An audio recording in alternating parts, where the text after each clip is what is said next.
Spread the fire. Welcome back to SMWX. And today I'm extremely excited to be joined by a guest who needs no introduction. Professor Stephen Chan is distinguished not only by being a foremost and a leading scholar on African politics, having published and contributed to over 35 books, worked as a professor and a dean at the School of Oriental and African Studies in London, but also been a practitioner of diplomacy, having served the Commonwealth Secretariat and had deep links with Southern African and many African liberation organizations. He combines a deep knowledge of practice on the African continent with a wide and vast scholarly background, and there's no one better to speak about current Southern African politics than Professor Chan. So Professor Chan, thank you so much for joining us on SMWX. I've been a long-time admirer of your work, and it's a wonderful moment to have you on the channel.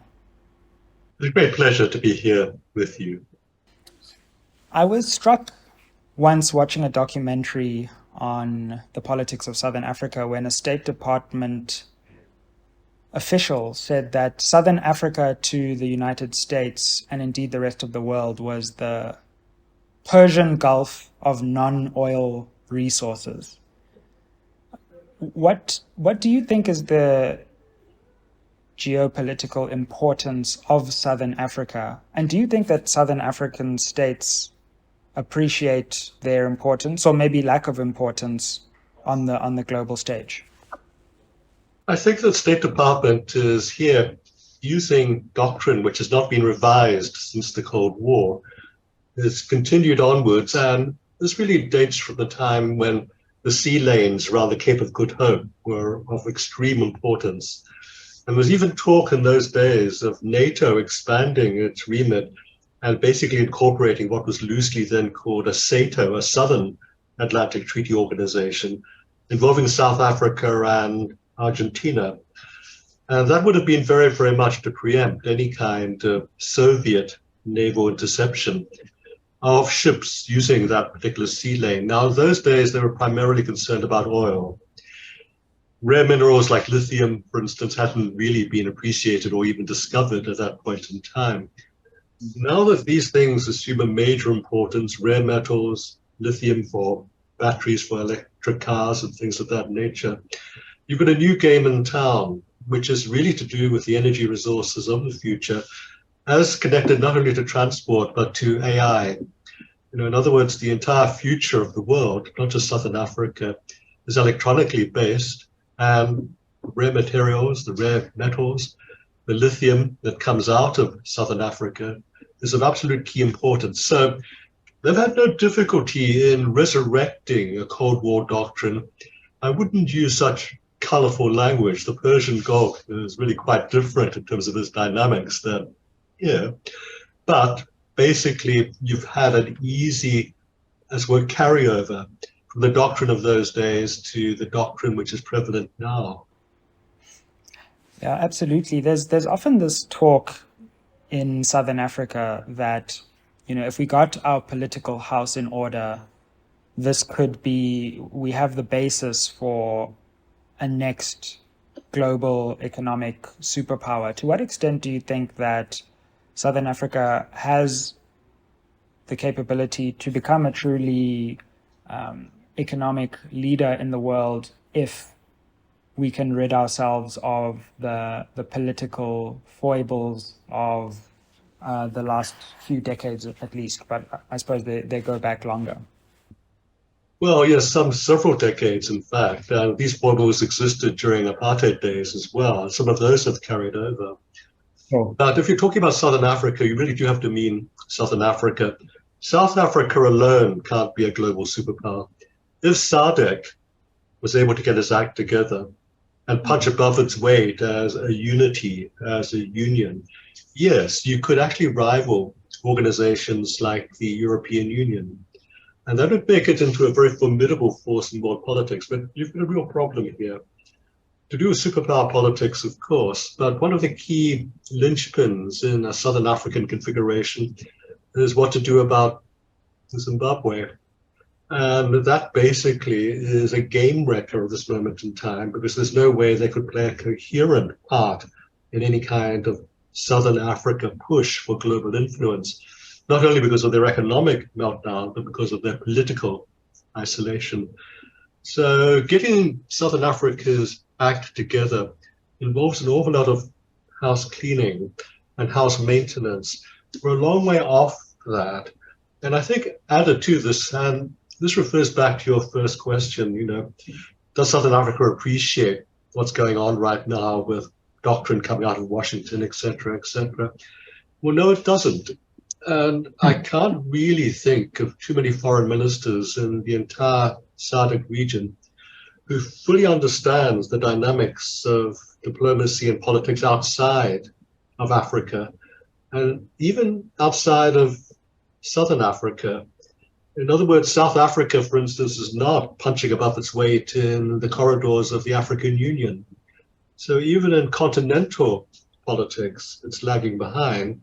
And certainly in global politics, it's made so many mistakes recently that if South Africa can't lead the way forward in engaging with the world, no one else is going to do that.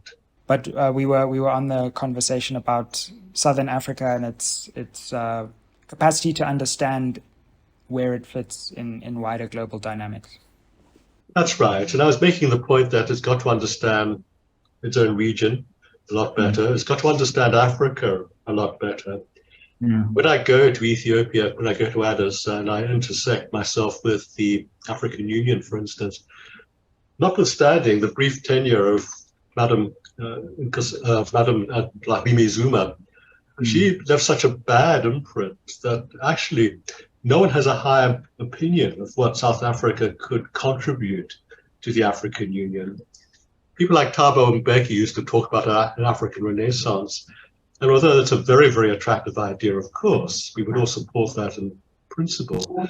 No one thinks that anyone in South Africa has actually got the intellectual throw weight or the diplomatic capacity to start engendering unity even on a cultural basis, let alone take the lead in economic and political bases. Absolutely. And you're someone who appreciates the diplomatic world in all its depth.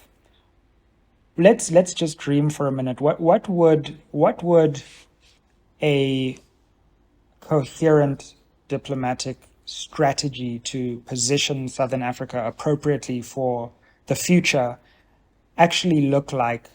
And are there any examples that we may be able to draw from regions or states that have actually been able to bring together a coherent strategy that rolls out over a long period? A coherent diplomatic strategy would mean a number of preconditions in the first instance. And if you're talking about SADC as a whole, but even if you're just talking about South Africa alone, the training of your diplomats, and particularly your diplomatic intelligence, needs to be raised at a very, very high level. I mean, there have been a number of, let us say, lackluster South African ambassadors or high commissioners in London, for instance. You had a very, very good one who was then caught out by COVID and couldn't really act as an ambassador would normally act. But really, it's been underrepresented in London. And the ambassadors of many of the other SADC nations also haven't come up to scratch. Now, you've got a number of organizations in London, for instance, like the Commonwealth Secretariat, where there's a lot of opportunity for nations to punch above their weight in concert with others. And I think there are missed opportunities, which are even greater missed opportunities in places like Rome, Paris, New York, and Washington, where if there was a consensus and a coordinated push among Southern African ambassadors accredited to DC, but also to the World Bank and the IMF, you could actually start having the beginnings of some kind of push, which was on African terms, to do with international debt crises. Now, you take the case of Zambia, which is just now slowly emerging from its huge debt crisis, and I'll be in Zambia next week. And I've been quite close to some of these negotiations. Now, the big question I keep asking is, why did Zambia have to do all of that by itself? All the negotiations were conducted by Zambia. They had to take a year to do this. Where was the help? Where was the assistance from the other parts of Southern Africa? So you've got a real problem there of coming up to scratch, but also a real problem of achieving cooperative operational solidarity. Sorry, you were just on the negotiations conducted by Zambia and why they had to do it by themselves. That's right. Why did they have to do it all by themselves? No one came to their aid. So if you're going to have a coherent regional organization that in operational terms, as well as in terms of principle, can help one another and bring solidarity and after that unity of approach, unity of economic diplomacy in the future, then the big question I kept asking was, where is the assistance? Where is the help? Where is the operational, practical solidarity? Yeah, absolutely.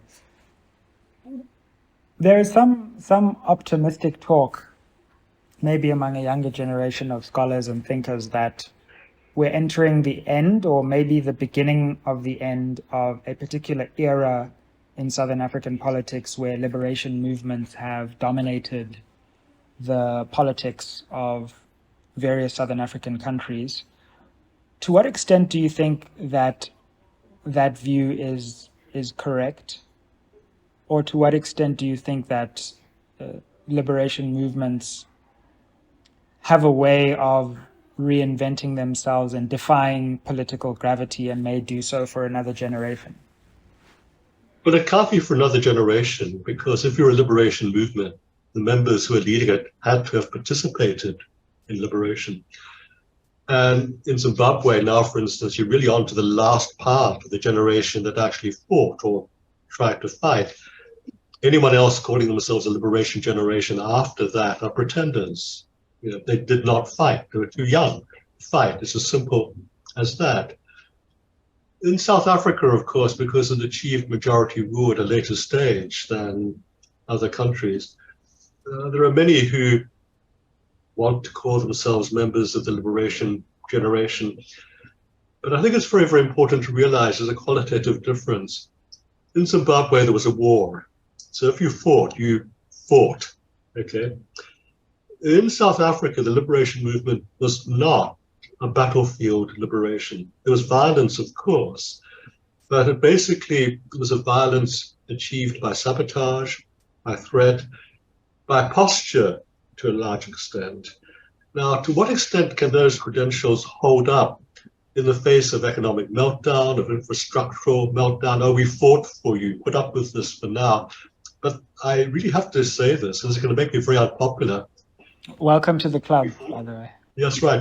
We fought for you. Actually, no, you didn't. You basically put yourself in a position where you could have.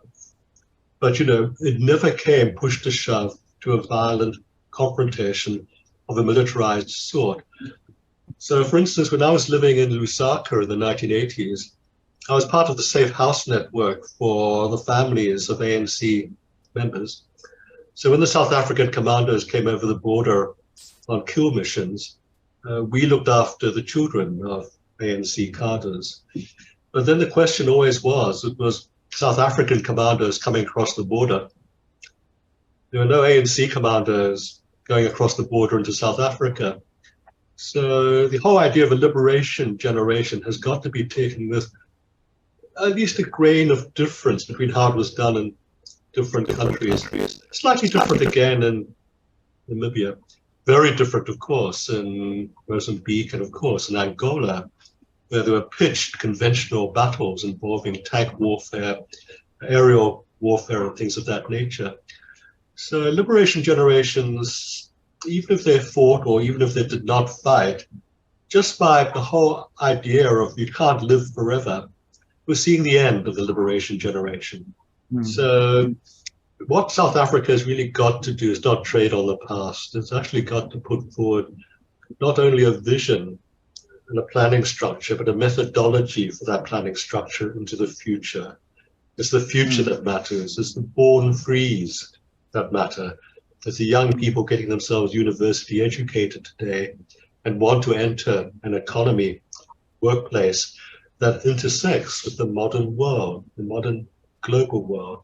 which of course is changing. You've not only got the West now, you've got China, you've got the Middle East. It's a competitive globalization now, in which South Africa and Southern Africa could be, as we discussed earlier, a player. But getting to that point is going to be very difficult. Yes, competitive globalization and the future is so important, and that sense in which we in South Africa and in many parts of Southern Africa try to play the present through the past is becoming less and less persuasive, and let alone plausible. Could we look at South Africa specifically, and just your impressions of South African foreign policy in the Ramaphosa era? Have you noticed any particular changes in its direction? And what's your assessment of the Ramaphosa era as far as foreign policy is concerned? Well, I must say I've been very critical in public of your foreign minister, Madame Pandor. She may have been a very good minister in other portfolios. It seems to me she really doesn't understand the outside world, the European world, the Russian world, and the Eastern European world at all. The entire botch, and it was a botched job, of South African attempted policy towards Ukraine and Russia was just incredibly naive. And everyone around the world just basically said, what the hell is going on here? Why can't these people actually appreciate what's going on? Because naivety after naivety was what was coming out of Pretoria and the foreign ministry. Wow. Now, either no one is briefing the foreign minister, or you don't have people who can brief the foreign minister. So people are now, for instance, learning Chinese. How many people in the foreign ministry can speak Russian? How many people in the foreign ministry can understand Arabic and Turkish? Because it's going to be Saudi Arabia and Turkey making the next big pushes towards Africa. When I go to Istanbul, I'm just asked all the time, can you review our strategy that we're developing now towards Africa? What about the Qataris as the intermediate force in Middle Eastern and Western politics? They played a huge role for a small nation. And in some ways, it's almost a model for how a small nation can conduct diplomacy. Maybe something very, very simple. There's something called the Doha Forum, which is a once-a-year diplomatic, gigantic conference. Everybody who's anybody in the international diplomatic world is invited. It's like the Davos of diplomacy. And there have been other attempts to do things like that. I've spoken in India, for instance, at the leadership summit organized by the Hindustan Times. Again, an attempt to emulate Davos. In Canada, they have the Halifax Security Conference, where the generals of the Western world get together. Why can't there be that kind of gathering in a specific sector? But I'll use the Doha Forum in Qatar as a major example. Make it a place where everyone who has any kind of importance at all in the international diplomatic world, a place where they want to come. Where the real thing is, of course, not the set speeches that people deliver to the conference, so that they've got a chance to meet behind the scenes. You've got no idea how much American and Iranian diplomacy was done behind the scenes at the Doha Forum, when they weren't speaking to each other, were they? But I know the architect of the hotel where we were stationed, and I know where all of the secret passages were. And so they were meeting all right. And a lot of good came out of that kind of informal contact. Similarly, at the Istanbul Security Conferences, where there was that scandal of the Saudi assassination of the journalist Khashoggi. Again, the Turks, who were very offended by this because it took place on their soil, basically used it as a lobbying meeting. And anybody whom they thought had any kind of strategic entry point in their home countries was given the opportunity, do you want to listen to the assassination tapes? We can demonstrate it really happened, and it really happened in a terrible fashion. That had a huge influence for a while in terms of Western perceptions of how to interact with the Crown Prince of Saudi Arabia. He's taken a good 2 or 3 years to come out of that and to repaint himself in different colors. So these conferences would be a start in projecting South African seriousness and organizational ability to the outside world. It's not just a BRICS summit. It's something which has to be much wider than that, involving not just presidents, but also all the other players, the, as it were, international civil society of diplomacy, as well as players like foreign ministers, ambassadors, some academics, military people who work on foreign portfolios, some imagination going into the mix. But these things are very, very difficult to organize, of course, and to coordinate. So we've been having problems today with our electronic link-ups, for instance. You have that happen once in an international televised conference and you're dead beat. So you've got to get infrastructural act together. You've got to have transport that works with VIPs going from the airport to the hotel. You can't have a taxi war going on in Cape Town when this kind of thing is being hosted. And at the same time, if you are having a taxi war, you can't send the army in to clear away the taxi operators. Just leaves a trail of carnage for the diplomats to look at as they try to drive in, because the salt flats are, of course, very, very close to the airport.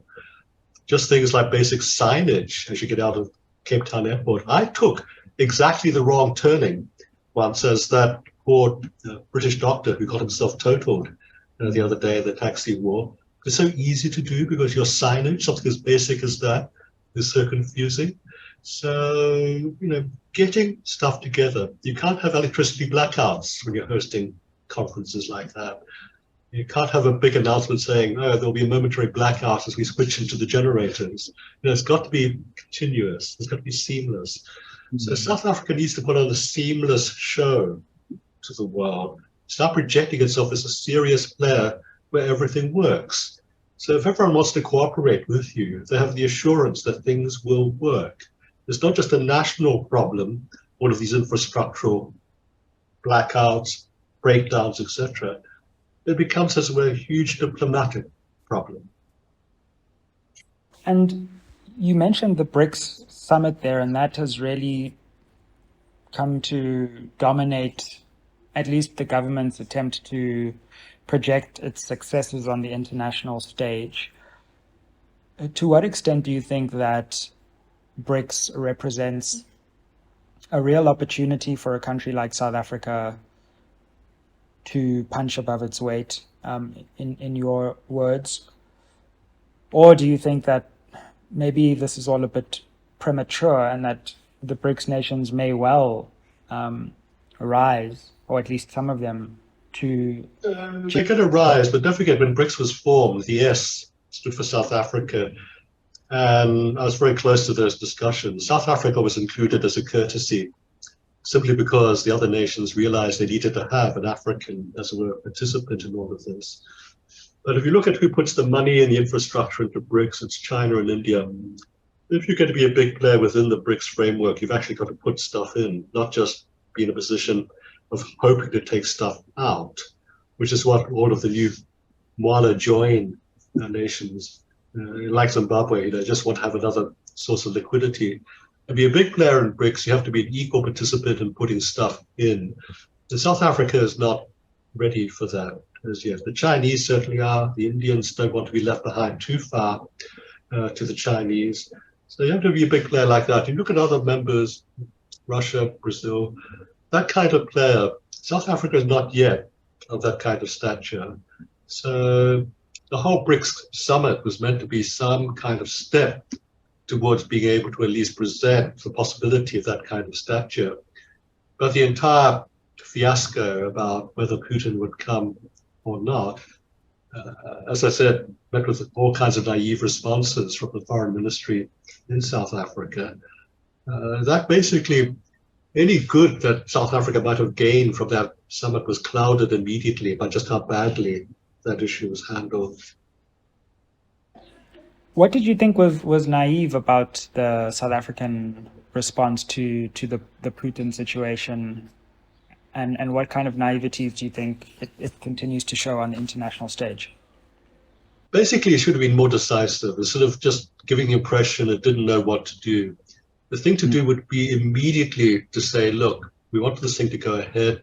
There's a certain condition here which has been imposed by the international community, by the International Criminal Court. And right at the very beginning, the statement should have been said, this summit is going to be held online for everybody in its entirety.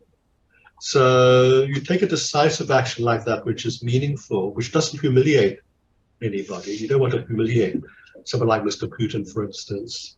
Sure. But at the same time, it means that the summit goes on. You get the international community off your back. You don't have to arrest somebody who's not there. And you're able to project a sense of an aura of responsibility. Okay, you appreciate this controversy around Ukraine. I would put it more strongly than that, but I know that there are different views, but that you appreciate the international community has made a response which needs to be recognized, if not fully honored. I would rather it was fully honored, but it has to be recognized. You can't fly in the face of this kind of international opinion, particularly when the accusations are of war crimes, and particularly when, and South Africa of all people, Southern Africa of all parts of the world should know this, what you have here is an attempt to recolonize somebody that was formerly colonized, got independence. It's made its own way, for quite a number of decades now. It's developed its own sense of self, a very proud, a problematic sense of self. What if someone tried to recolonize South Africa? What if Britain tried to recolonize Zimbabwe? Oh, it was ours once. That doesn't go down very well, does it? So that's what the Russians are trying to do, and that should be recognized. The Liberation Party, we're going to talk about the Liberation Party, should recognize the need not to be recolonized. It's as simple as that. That's interesting, and I think what really resonates with me in terms of your perspective, and I think as you rightly identify, there are different views on the extent to which we should support Ukraine with a full-throated approach or not. But I think even with the countries that I've seen that have taken a similar stance to South Africa, of wanting to, play or appear as neutral or whatever they call it, there are actually different levels of sophistication within that position, where we've seen countries come out and actually condemn the violation of the UN Charter unequivocally, but then still say that, in the conflict, we're not going to, express an opinion so clearly. Whereas South Africa has been mealy-mouthed on everything, and that makes us look weak because it looks like we don't have a position on anything. So I'm not, and you may well disagree, I'm not so critical of a stance of, or at least not taking a strong stance either way. But there are ways of doing that with sophistication that I don't think we've actually managed to do. No, you haven't. And you tried to lead forward an African peace plan. It wasn't a plan at all. It was a series of bullet points about desirable outcomes, but no roadmap as to how to get there. Of which I think was the parties should talk to each other or something like that. Well, you take it one step further. You invite, in very, very public terms, both President Putin and President Zelensky to a private meeting in Pretoria, hosted lavishly by President Ramaphosa. They're both absolutely assured of their integrity as people. They're safe. The International Criminal Court would allow that to happen if the aim was to have face-to-face peace talks between the two. Yeah. But there was never any kind of bold suggestion like that. It was a mealy-mouthed African peace plan. It just basically was a repetition of the Chinese peace plan. But what the Chinese are doing behind the scenes, is what is very, very important. Under this Ramaphosa African peace plan, nothing is happening behind the scenes. So the trick would have been to take this thing forward and just say, look, let's do this. Come to Pretoria, or come to some kind of neutral venue, persuade the Mauritians to host it in the middle of the Indian Ocean or something like that. Mauritius would probably be very, very happy to cooperate if the Prime Minister of Mauritius was joint host with President Ramaphosa. They're very, very straightforward, diplomatic, bold solutions. They're bold, but they're quite straightforward. It doesn't take a rocket scientist to conceive of these kinds of possible bold ways forward. Absolutely. And just to, it was interesting to notice our being snubbed at the G7 summit in Hiroshima. I mean, President Ramaphosa ended up having some representation via the AU and that route, but it did signal an interesting moment in which, for all our talk of, being part of BRICS and being at the center of global geopolitics, it appeared as though that was the first time when our influence seemed to be waning, at least in that forum. Yeah, this is true, but then you've just got to ask yourself the $50,000 question. If you're going to be part of a very, very important meeting of that sort, top players, the big question is, what do you bring to the table? And if you're bringing equivocal, mealy-mouthed, half-formed policies to the table, no one wants you there. You don't have to go around the world saying, I want my rights to be there as a passenger. If you're a passenger, don't go there. If you're able to offer something for the people in the driver's seat, that's what you should be doing. And South Africa really can't do that right now. It's very embarrassing. It's very well known. I was a very great fan of South Africa, particularly at the moment of liberation. But having the wherewithal to go forward means doing an awful lot of soul searching now, an awful lot of research, an awful lot of rethinking. And as we were discussing earlier, going beyond the rhetoric of the liberation generation, what lies in the future? And in terms of diplomacy, what are the diplomatic configurations of the future? Can we turn our attention to Zimbabwe, Prof, because we've election coming up as we speak in a few weeks. What are your hopes, having observed many elections, maybe even pioneered the idea of election observation on the continent? What are your hopes for a free and a fair election in 2020? It won't be free and fair. The most we can hope for is relatively peaceful, and I do mean relatively. By that I mean not too many people get killed. That appears possible, that the violence won't become extreme. Credible? Well, we'll have to wait until the actual counting to see whether or not it's credible. It's not been fair because of all the restrictions put upon the opposition to campaign properly. But peaceful and credible, as I said, you can probably look forward to some kind of verdict that was relatively peaceful. Credible remains to be seen. And what we're afraid of is very, very much violence as the result is announced. In other words, the key date is not 2023, it's not 23 August, which is the day of polling. It's 28 August when the results are officially announced. Depending which way they go, more hell breaks loose then. It's going to be a very, very difficult time to manage things in Zimbabwe. And for the first time, what you've got are some serious people involved in the observer groups. There's some really good expert people in the African Union group for a change. The Carter Center is bringing Professor Yeager, who was the chair of the Nigerian Electoral Commission, as the best Nigerian election ever run. He made that a huge success in a very problematic country. And he becomes the benchmark that the Zimbabwe Electoral Commission has got to match itself to. So that's the Carter Center heavyweight. And what you've got is the whole idea that, okay, the country's not going to be flooded by observers, but there'll be enough at high level to make an informed judgment. Now, what they're already seeing is disturbing.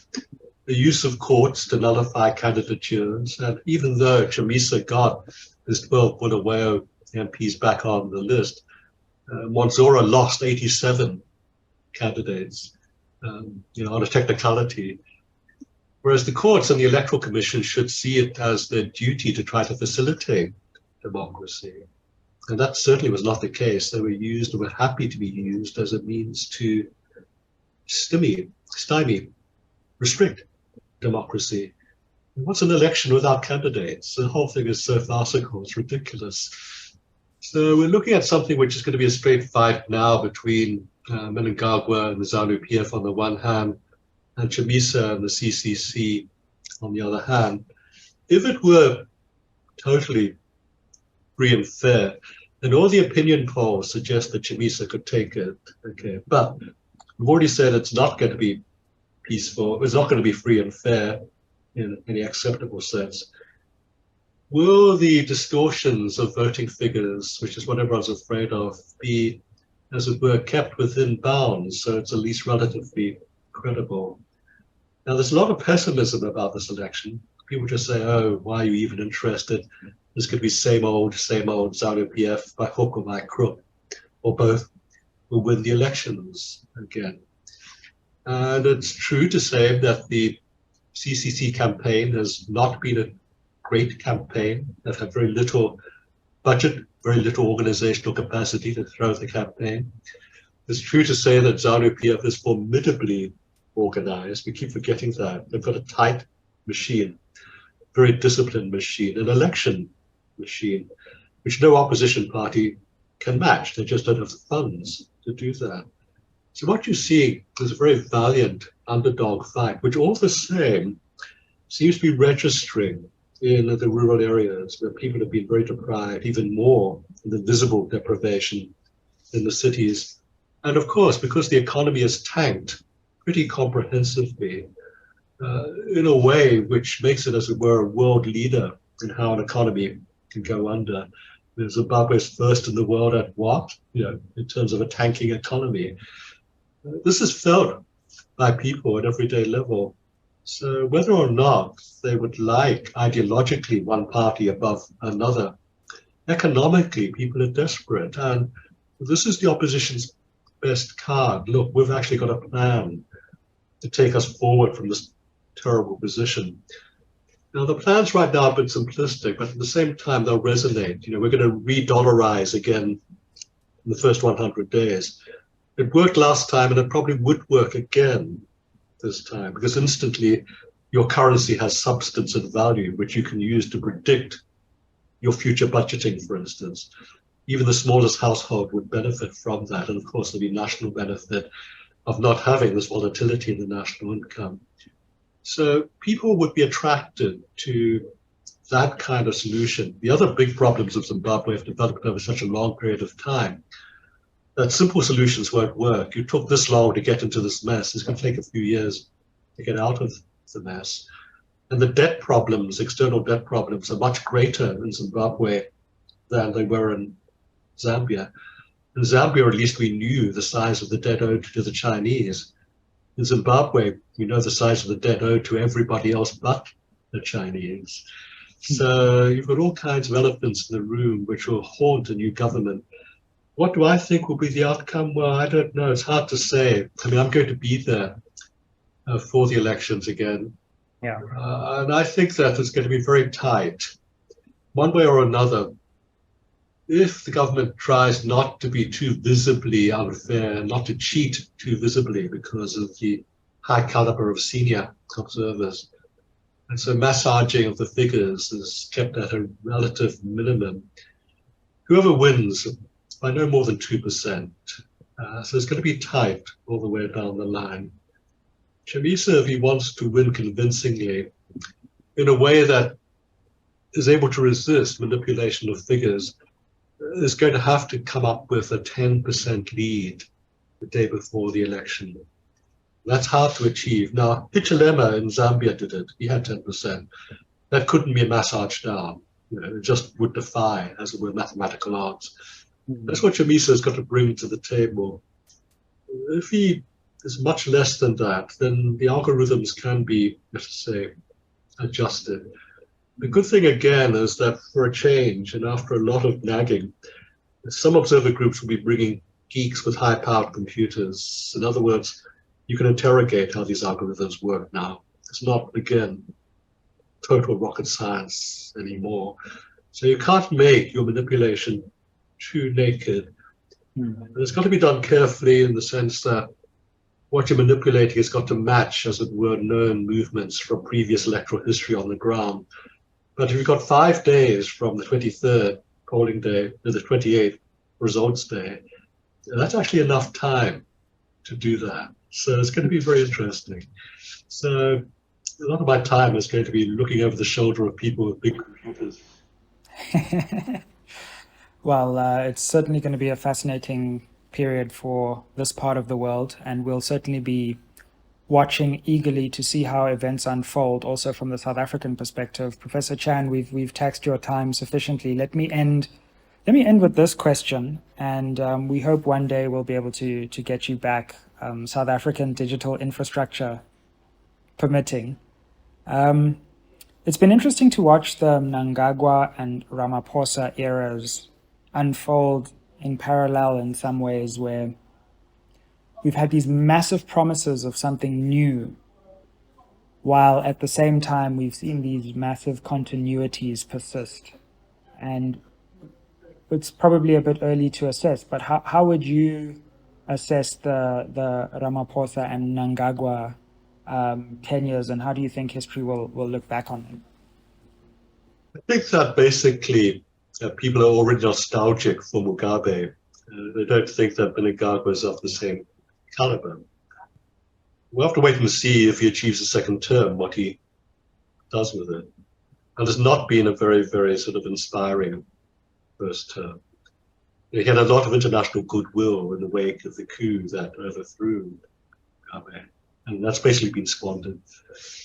As for Ramaphosa, well, he basically basks in the sunlight by comparison to Zuma. President Zuma really does have to go down as a disaster area in South African history. If Zuma had gotten his presidency right, he wouldn't be in this problem right now that you're facing. But it went disastrously wrong. All the same, Ramaphosa very, very clearly can't reinvent an ANC, so it's a technocratic party, and that's what he needs. So to that extent, young Julius Malema is right. Everyone needs to go back to university. He himself is doing that, of course. In fact, I think he's just started his PhD. But you've actually got... You're not a supervisor, are you? No. But the supervisor did sort of drop the hint to me that this man was starting, type of thing. I better not reveal any confidences here, but... Indeed, but I know you've supervised some important Southern African figures. A whole middle cadre and a provincial cadre, a municipal cadre of administrators who don't know what they're doing.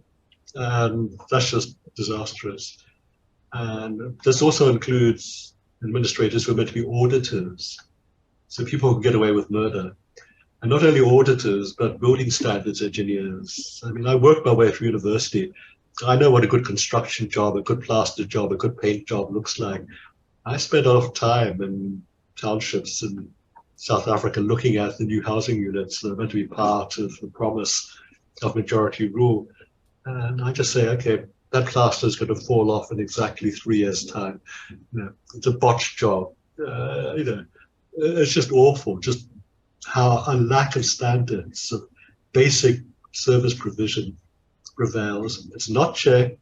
No one's auditing it. No one knows how to audit it. You're still using an awful lot of Afrikaner public administration methodologies, which are not suited for mass service delivery. So your whole education system suffers because of the use of those methodologies. So getting into the 21st century, 22nd century, whichever century we're meant to be aiming for, we're not really started yet to come out of the old days. So Ramaphosa is an educated man. He's a successful man. He should have done better, quite frankly. Professor Chan, we really appreciate your time on SMWX. Thank you for all your important scholarly and practical diplomatic work in our part of the world, and we hope one day to invite you back. Look forward to that. Take care. Thank you very much for your time. Thank you. Aye.